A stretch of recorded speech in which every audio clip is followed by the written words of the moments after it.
My name is Baroness Thangam Debbonaire. I'm in the House of Lords, so I'm a legislator.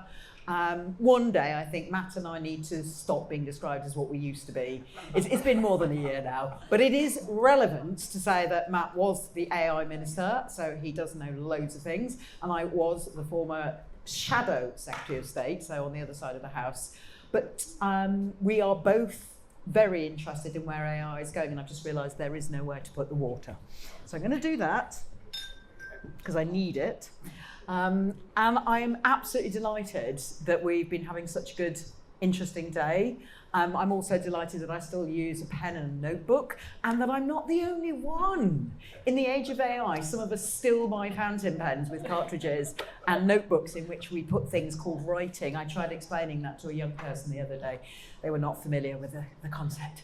So I felt, had a good springboard from the last session of looking at the opportunities, because in fact the last panel discussion kind of gave us some of the starting points, which are about balancing competitiveness with regulation, and whether that is a balancing act, whether that is something which we just go, well, let's just tip it up and down until we hit something that looks about right, or whether we actually decide right now that there are some things up with which we will not put.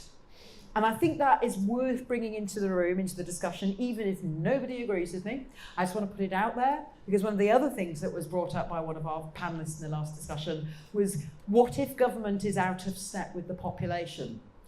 And I think there is reasonable evidence that at the moment that is the case. We certainly seem to hear some of that from our previous panelists. Does that matter? Sometimes people expect governments to lead rather than just reflect what's going on in the population.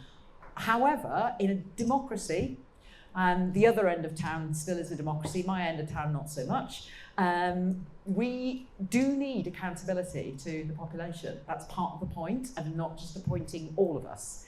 So members of Parliament are accountable to the public, and they do have to answer to voters, and rightly so. So I wanted to set a bit of the scene there, because we've got geopolitics, we've got regulation, we've got cybersecurity. As Matt mentioned, we are having a bill on cybersecurity later this year. We've just had the data use and access bill. The speed of most new frontier technologies usually means that governments are behind. The speed of AI, I think, is travelling at light speed compared to the speed of policymaking. So I wanted to start off with all four of you, and again, if you could introduce yourselves as you introduce your answer to my first question. Where do you think we'll be in, I normally would say 5 years, but why don't we try 6 months or 2 years, if you like? Where do you think we will be, and how does that compare with where you would like us to be? And then I think we'll unpick what the difference might be there and how we get us there. Indra. So hi everyone, I'm Indra. I'm a doctor by background in emergency medicine, and I have practiced, because I know you get lots of doctors, but they don't always have practice. But I have practiced, spent 15 years in the NHS, and I've done a few things in my career. I'm currently at Optum, so we're a health technology company who build software and products, but we also build, what's it called? EMIS, the primary care provider, which takes up 60% of the current market in the moment in England. My background as well is I've worked across public sector, government and startups, so I've seen it all and felt all the pain across there. My experience in public sector was setting up the NHS AI lab, which was very much about driving AI from a government perspective, from policy into public sector services. And where I think, I will speak specifically from a health angle, but where I really would like us to be in 2 years' time is not, maybe controversially, it's not really talking about AI as a separate topic. We always do this, and I set up a lab so I can understand that a lot of people quite think, oh yes, AI. And one of the things we've purposefully done in Optum UK as we move forward with our strategy is not necessarily call out AI as a single pillar, but as an underlying enabler of lots of different things. So I'll stop there, allow others to do, but I've got lots more to say on it. That's a great start. No longer a topic. Well, no longer a topic on in and of itself. Of itself. Got it. Lovely. Thank you. My name is Elizabeth Seger. I'm the Director of Digital Policy at Demos. we're a think tank that works on collaborative democracy and thinking about public opinion and involvement in decisions around a variety of things, including digital technology and AI. To the question of where will we be in 6 months, policy moves slowly, AI is moving very quickly. I think most likely what we'll see in the next 6 months, though, is AI is hitting the ground. And it's something that the public is going to start experiencing in their everyday lives, whether that's in transportation or in how they interact with government, in how they interact with politics or collective decision making. And in that respect, I think the pressure for seeing trustworthy regulation and seeing government action to make sure that it's done responsibly is going to turn up. At Demos, there's a research project. We're doing a social media listening project around welfare reform. And it was not about AI at all, but one of the things that we've noticed in listening to conversations online on a variety of social media platforms is a harbinger of what's to come. We're seeing conversation about people being worried about automated decision-making in how loans are granted and in welfare decisions, and even some theorizing about, are there things already being piloted that we're not being told about? So I feel like the opportunity is ripe for public trust to crack, and that's something that we need to be looking out for. Do you think we were going to come back to this? I just realised I was about to ask you yourself, but I think we do need to talk about, well then, how do we get to that point of public trust? I'll pass on. But pass on that just now. Thank you. Alex. Thanks, Thangam. I'm Alex Kirkhope. I'm a technology partner at Shoosmiths law firm. I head our AI advisory practice, so I work with businesses, helping them navigate all of the contractual, legal, regulatory, and everything in between in terms of how they're using and deploying AI. I guess to look at where we are in 6 months' time, we almost, from a legal perspective at least, maybe rewind 12 months.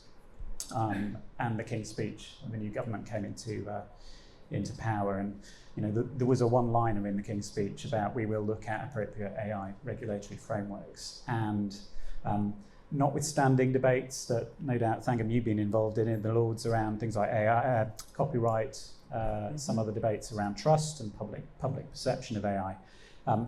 12 months on from that King's Speech, I think there's still a gap in terms of where the government thinks it's going to land on AI regulation, specifically an AI bill. Now, that's not me saying an AI bill is necessarily the be-all and end-all of how the UK needs to tackle AI, but we are left with a lot of questions. When the debates were happening in the Lords around copyright, I think a lot of the government ministers' responses were, the data access and use bill is not the place for this. We will be coming down the line with further, more comprehensive legislation. And I think in 6 months' time, ideally, I suspect we won't have the shape of that bill, but ideally filling in some of the gaps of the direction of travel of what that bill might look like, I think would be a good place. So, thank you, that's very helpful, Alex. And finally, Ed. Thanks, Thangam. Hi, I'm Ed Minckwitz. I'm the European Director of Public Policy for ServiceNow. We're an AI platform software company, and I was previously head of public sector AI adoption in the Cabinet Office, so it's also a government background. Where will we be in 6 months? Well, 15 years in government taught me that the gap between frontier innovation and medium public sector adoption will be growing. And rapidly. But the privilege of working in a company like ServiceNow is seeing how quickly certainly private sector enterprises can change and bring in efficiencies and radically transform in the way that ministers have talked about wanting to see transformation in the public sector. And so my hope is, and 6 months might be ambitious, but I'll take interest 2 years, that we really see, to borrow the language of the AI Opportunities Action Plan, that changing lives by implementing AI. And I think there's a political imperative, obviously, because the government has a change mandate, and I think that citizens need to see change in the way they interact with the public sector. There's also a technology imperative, as we've talked about, to build trust in the technology by people using it. And there's clearly an economic and growth imperative as well. So many of this government's eggs are in the AI and technological basket to bring about the growth and the economic prosperity that we all want.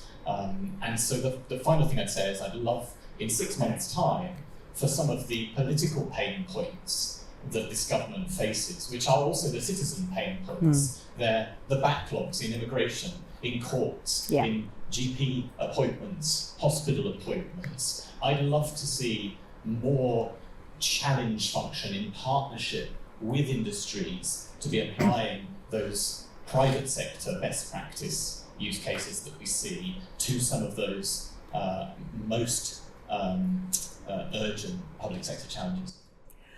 Thank you all, and I think to push this on now, there's so many supplementary questions to follow on from, and I would like you, even though we're sharing mics, to try and jump in or wave at me when there is a moment. So we had, not talking about AI as a separate topic, we've got public trust, we've got the regulation gap, and we've got political pain points being partly solved, or maybe mostly solved, by early use adoption of AI in particular public sector industries. I just wondered then if I could ask a cheeky political question, which is how do you think AI could do a better job of engaging with politicians so that politicians know this? Because the creative debate in which ping-ponged, which is a technical term, by the way, between the Lords and the Commons, it ran into the ground because the government had that line, we need to get the data use and access bill, and the AI bill needs to be bigger than this. But I think it also ran into the ground because not enough people really understood, if I'm honest, what was being done, and creatives making an argument. It's a fairly straightforward argument, but in the end, that bill has gone through and we don't know what's going to be in the AI bill, and the working groups have only just started. So could you give us a steer on how you think politicians maybe need to wise up, or how you think AI, whether we're calling it a separate thing or not in 2 years' time, can help politicians to bring public trust with them? I felt that was a bit lacking in the AI Opportunities Action Plan, if I'm honest. Go for it.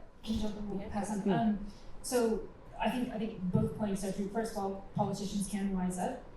We just ran a 6-month AI parliamentary scheme, which was all about educating parliamentarians about AI, how it works, not pushing policy ideas, but really just how does it work, where does the data come from, what are the inputs, and really understanding that and having those conversations around it. And it was really cool. It was the first time we had to say no stupid questions, because there were some pretty stupid questions, but they needed to be asked. And that was really enlightening. In terms of how can AI be used to engage with the population, I think there's a really great opportunity here in terms of digital democracy. And that's using AI to have these participatory processes to engage over a variety of policy questions that are really complex in a collaborative way, where usually if you wanted to have a participatory process, you need to get 100 people in a room. It would take you 6, 7, 8 days worth of time and £300,000 to run it.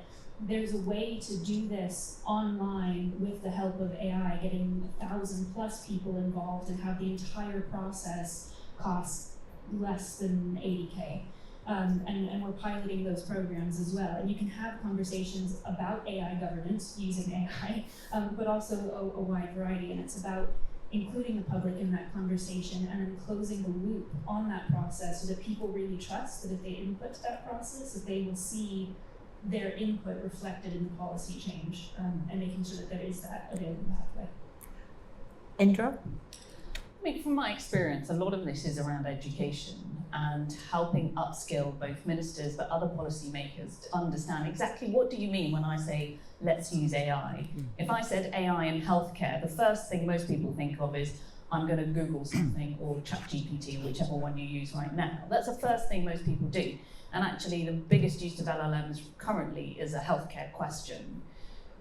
The reality is that's quite a narrow thing of what healthcare does, And I think it's the same in policy and politics, is the capabilities of one type of technology are quite narrow. And I think we've overinflated slightly the what can it do and how will it make everything better. And now this is this golden child, AI is going to change the world. Well, we've been doing AI, as we all know, for decades. And actually the realization of what it can do and what we want it to do are far there's a big, vast, what's the word? Gap. Is it still a big, vast gap? Is it getting bigger or smaller? It is getting smaller because of I think the advent of LLMs has really democratized. I mean, for example, like you think about, the 8 a.m. benefits, etc.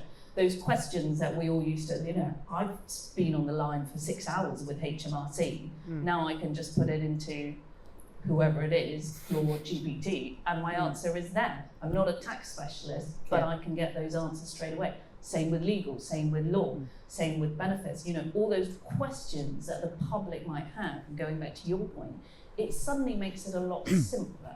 Therefore, it is faster, but doesn't necessarily mean that we're doing it quicker and it's the right thing to be doing is the question.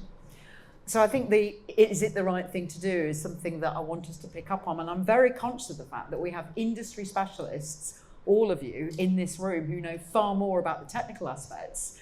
But quite a lot of you have mentioned a lot, and we are here because of a government policy document.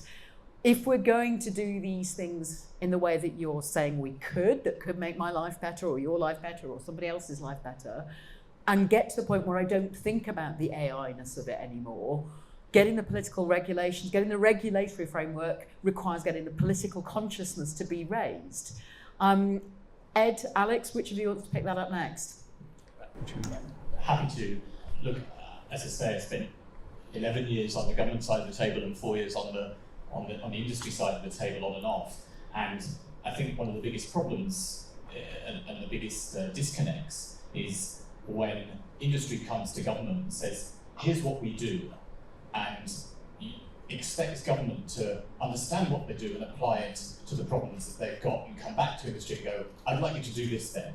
And meanwhile, government just wants industry to solutionise for them. They want to come and say, we've heard your strategy document or your objective, your policy, and here's how it can work. And I think to your question, how can we use AI to actually do that education? I think there's such an opportunity now for companies like ServiceNow and others to actually build and put the tech into ministers and politicians' hands much more quickly and say, this is how it can be done. And I think you do have to get hands-on with it. You do have to see it working. And it isn't the multi-annual, multi-billion-pound tech transformations of the past. You can very quickly take an application, take a problem, and build a pilot. So this scan pilot scale model that's being implemented, we're already beginning to see those first pilots, and I think you can see the excitement of ministers. It's only just happening the last few months, but beginning to see the excitement of ministers seeing it working.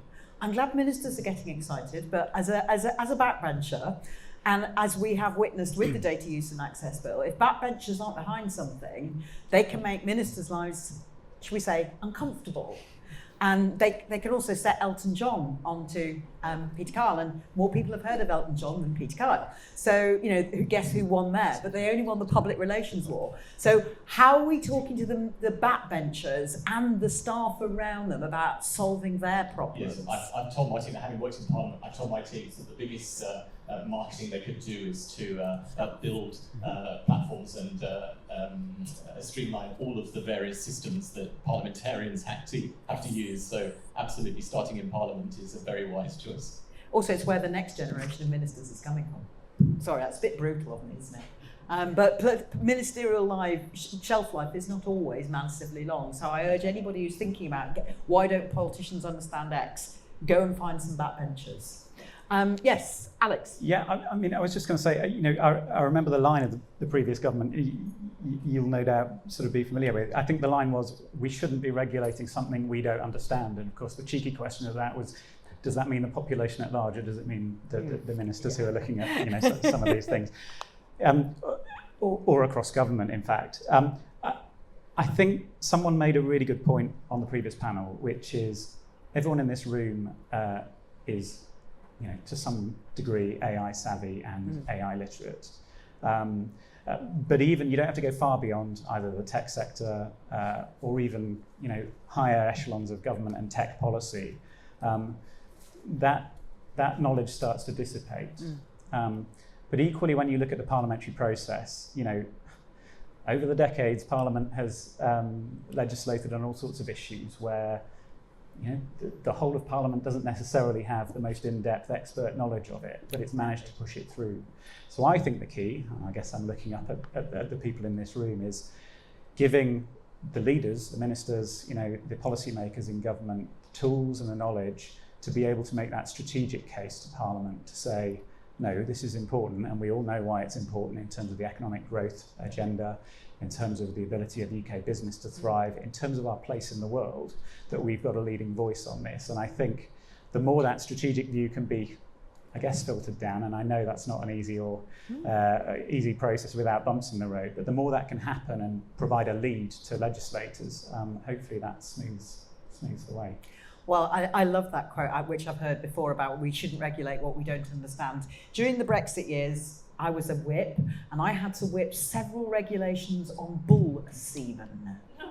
Which is not my specialist subject, but we did it quite a lot. By the end of that process, I knew more than I ever wanted to. So I think there is a reasonable challenge, which is we should have an idea and be talking to industries as well as people who look far into the future, and our pollster colleagues and our think tank colleagues, about what is coming down the line. Politicians cannot possibly be experts on absolutely everything they legislate on, because we legislate on everything, sometimes when we possibly shouldn't. Although bull semen did need regulating, by the way. So how do you think we can get the public excited? Let's put politicians, let's park them for a moment. What's the public got to be excited about? What's your best sell when you're at a party and someone says, why should I give a damn about AI? What do you excite them with? Alex, you're grinning there. Do you have a favourite thing? I don't think there's any one big sort of, ta-da moment. I think it's about actually getting people to understand that AI, of course it has its challenges, and of course from a risk perspective, there are things that need to be managed, but actually it's such an opportunity in terms of the skills people have, in terms of the economic and other workforce opportunities they have, to empower themselves. The more they're savvy with these technologies, the more they can almost empower themselves to improve their lives, to improve their employment. My mum's not convinced. I can hear her. She doesn't know what any of that means, and she's quite smart. So I'm going to push you further. Fair point. Liz, do you want to take it over? Yeah, to the question of just convincing people why they should care, I think one of the strongest things you can do is point out that it's already screwing with them. Yeah. Like, it's already in their lives. And I say, I jokingly say it's already screwing with them, but it's like there are amazing opportunities, but with that you also have the opportunities for introducing bias. It's deciding what you see online. It's manipulating your Facebook feed and what you search on Google, and it already is everywhere, and making decisions that form your life. And this technology is racing ahead so much more quickly. It has we're seeing agentic capabilities emerge. There's a potential of having manipulative and deceptive AI downstream, and so we talk about not regulating what we don't understand, but can we afford not to regulate when we see those potentialities on the horizon? And this is something that Gaia mentioned earlier in the last panel, but one of the things we really need to do is crack down on our distributed liability frameworks. Other countries have managed to do this. The EU AI Act started as an attempt with liability and then kind of went off the rails, did a bunch of other stuff. California tried to have a liability framework, SB 1047, and that got vetoed. But there's a big gap. No one has this liability framework, and it needs to be distributed.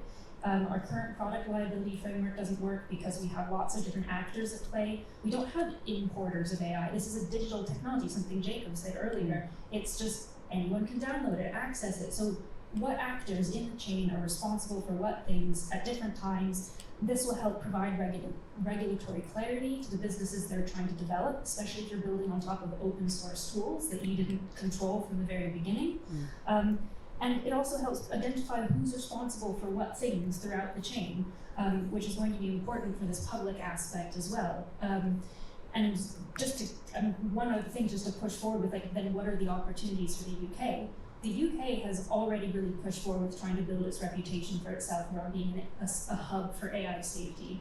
And I think we can leverage this opportunity, this reputation, into a market opportunity, build a massive AI assurance industry in the UK. Companies, organizations that can do model testing and evaluations, and then leverage the fact that the UK has an insane reputation around this to sell it as a service around the world. So there's we have this going. Let's leverage it and make a big deal about it. Okay, and I apologise, Alex. It That's wasn't all right. it wasn't critical feedback. It was just an observation. Yeah. Trying to convince the public requires me to know, or my mum to know, or whoever to know, here's a concrete thing, and this is how it's going to make you feel better. Because it's so much easier to talk about the risks and the big scary monster in the corner. Ed, you look like you've got a thing you sell at parties. Yeah, well, I'm about to ruin my social calendar. Go on. But look, I think for me it's the paradigm vision of interacting with the public sector that ministers have set out to. It's the idea that I could tap my patient passport app on holiday at a GP's in Devon and go back to my GP, normal GP in High Wycombe, and the test results would be there. It's the idea that my medical records automatically update the welfare benefits that I'm entitled to, which are speaking to my HMRC to do my tax in real time. All of that citizen vision, the way you interact with public services is just, and it could happen within the next 5 to 10 years. It really could. And I think that is exciting because it would change not just our citizen experience, but therefore our politics, because our politics is totally defined by how poor the citizen experience is. And I think that is hugely exciting. And then beyond that, just the scientific advance. Anyone that enjoys talking about scientific advances at parties, again. The pace of that is going to be brilliant. Well, to be honest, Ed and I have spent time together at a party, and I think we did do that, which says something maybe about us and our social lives. But it was a lot of fun. I think, Indra, do you have a thought on that, or do you want to push us still further? Because opportunities, I'm just looking around this room. I was trying to do a sense poll of who was nodding and who was shaking their heads, but so far I'm not totally sure. It's quite a warm room. Maybe. It is. Oh, that's also true. I would almost counteract what you said, Ed, because what you said has got nothing to do with AI. It is just data integration. And can we build APIs? Can we build data standards to allow information to exchange? And also, can government get over itself on its information governance to allow sharing of information between departments? I mean, we've gone round the houses on this. So, and this goes back to my original point on a lot of what the public want got nothing to do with AI. It has got to do with just make systems better connected. Yes. So that would be my push and my plea. And as industry, we're really good at this. The banking sector, healthcare industries across the world, not necessarily here in the UK, but we are good at building connections between systems. And that's how we do global innovation. So government look to industry, and I say it having worked on both sides. The thing I get really excited about, and I think the public should, and if I can help them in any way, and it's got nothing to do with my day job, but is being able to build my own agent. And I don't know, put a hand up in this room, how many people have to juggle more than 3 calendars across work, social, etc.? Right? Yeah. See, nearly all the room. There's a few in the back who are like, no, what are you talking about? We've only got one. I built my own agent to say, okay, can you tell me when I have to do netball drop-off, when I have to go and be in this meeting, which is a face-to-face one, so I have to caveat in travel time, and then I've also got this other thing, i.e. I want to watch something on TV that is coming. It's really easy to build these things now. The democratization of agents that you can build, and I talk about an agent, it could just be like a rule-based engine, it doesn't matter, but you can do that. This is changing the lives of everyday, I'm an everyday person, this is changing my life. Changed the life of my mum. She was like, I know where you are now. I was like, yeah, you do, and you can call me and not give me this, Indra, urgent, because it's not, right? So this is changing everyday people's lives, and we've got it all in our hand. My kids do it, my mum does it, I do it. It's not hard. That's my party. Let's get excited about it. Indra, can your mum meet my mum? Because she needs to get excited about it, and she seriously would. Thank you. So I just want us to try, and Tim's waving a finger at me, which must mean that it's time to stop where it was 5 minutes ago. We have 4 minutes. which is the ideal time for a 1 minute each wrap up. I would like us to finish on that excited note, even if what you want to say is maybe government will catch up and build the energy systems that it needs to build, because we haven't mentioned those so far. Where we talked about where you think we might be in 2 years' time or 6 months' time. What is the thing that you are personally hoping that we will be doing differently? Not just that we might be doing differently, but you would like to see us doing differently. And how is this room going to get us there? I'm going to start with Ed at the far end. Let's come back to where we started. How we're going to get there, and how's this room going to get us there? Well, look, the AI Opportunities Action Plan says it. It says, I think to quote, this will be very difficult. It will require radical change, especially to procurement. It will require a new model of partnership between industry and government. And so I hope that we'll see some of that radical change, particularly to procurement. I hope that we'll see fora for those new partnerships. And I hope, as I say, we'll see the AI industry working in partnership with government to bring about the change in citizen experience and our public services that our politics needs. And we've got the right people in the room here. Great. Thank you, Ed. Alex. Yeah, I mean, I'm going to unashamedly bring it back to the law, which is probably it's not the most exciting aspect, but I think there are a lot of unanswered questions, and Elizabeth, you touched on it in terms of liability, and it sounds boring, but it's really important because most of these AI systems that are taking hold now are built on stacks, very complex stacks, more complex than any previous software or traditional technology, and various jurisdictions. The EU's tried it in terms of liability. The US and California, some of the states have tried it too. I think we are a leading legal centre, and we are seen as a trusted jurisdiction in that sense. If our legislators can crack some of those nuts in terms of how, and it doesn't need to be a restrictive thing, it can just be a trust thing. It's a kite mark to say, actually, there are standards internationally recognised. We're a good convener. We can bring people together, and that's not just the US and China and the EU. It's it's Japan, it's India, it's other leading nations as well. Then we can be at the forefront of this in terms of saying the UK is not only a great place to invest, but it's leading the way in terms of how we can have trustworthy, well respected AI. And I think it's a big ask, but if we can get there, that will really unlock a lot of opportunity. Okay, my mum's getting more interested. Liz. 3 things. First, liability, which we've talked about, so I won't reiterate. Cornering the AI assurance market, stop fighting that the previous government had an emphasis on safety, and figure out a way to capitalize on it. And the third one, I think, is thinking about how we can get greater AI sovereignty through collaboration. This basically, if you're not the US, there's the US and there's everyone else. And the way everyone else is going to be able to compete and maintain in a way that is independent from the US AI technologies is going to be through a collaborative effort, public AI infrastructure, open sharing of data, collaborative projects. So we can't see ourselves in an island when it comes to being an AI superpower. It's developing that open and public, thriving counterpoint. Thank you. And Indra? Yeah, I mean, it's always hard to go last, but... No, I'm going last. Oh, okay. You're not last, you're penultimate. I agree on the liability. I think from a healthcare angle, it doesn't matter what the technology are, ultimately the clinician on the front line is still liable for whatever decision you make on your health, regardless of that technology. These things need to change. If we can think about these quickly, we've talked about an innovator passport, that's brilliant. However, don't then put the responsibility back on frontline public sector workers. So just have a think about that. Okay, I'm going to take chair's privilege and add one, which is the thing that exercises me, partly as a legislator, but also mostly as a creative, is I want to know where the human is in all of this. I want us to figure out as a world, where do we need actual human beings? Because every time someone says, oh, this and that job will be redundant soon, I'm not completely convinced always, but in that case, what are we going to do?